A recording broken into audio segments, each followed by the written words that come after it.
గోవింద దేవుడి పేరు కదా. శ్రీ వెంకటేశ నాకు ఇష్టమైన దేవుడి పేరు అసలు యాక్చువల్లీ. భక్తవత్సల గోవింద. ఈ పాట వింటూనే దేవుడి మయంకి వెళ్ళిపోతాం. అంత మంచి పేరు అసలు. గోవిందరావు.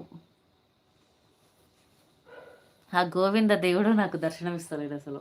ఎప్పుడు వెళ్దామన్నా క్యాన్సిల్ అయిపోద్ది. అది ఎందుకో తెలియదు. అదేం పాపం చేశానో నేను. 8 సంవత్సరాల నుంచి వెళ్ళాలనుకుంటున్నాను కానీ, ఎప్పుడు వెళ్దామని టికెట్ బుక్ చేసినా, లేదా ఏదో ఒకటి చేసినా, కరోనా టైం లాక్‌డౌన్, ఆ టైం లాక్‌డౌను, చిరుతపులొచ్చింది, ఆ పులొచ్చింది, ఈ పులొచ్చింది అనేసి ఎప్పుడు పోదాం అనుకున్న కాడ ఏదో ఒకటి క్యాన్సల్. ఇంట్లో ప్రాబ్లమ్స్, ఆ ప్రాబ్లమ్స్. ఆ దేవుడు నాకు దర్శనం ఇవ్వట్లేదు. అందుకే అంటారు వెంకటేశ్వర స్వామి తలుచుకుంటేనే మనం అక్కడికి ఎళ్ళగలము. మనం తలుచుకుంటే మనం వెళ్ళలేము అనేసి ఎంతోమంది అంటారు.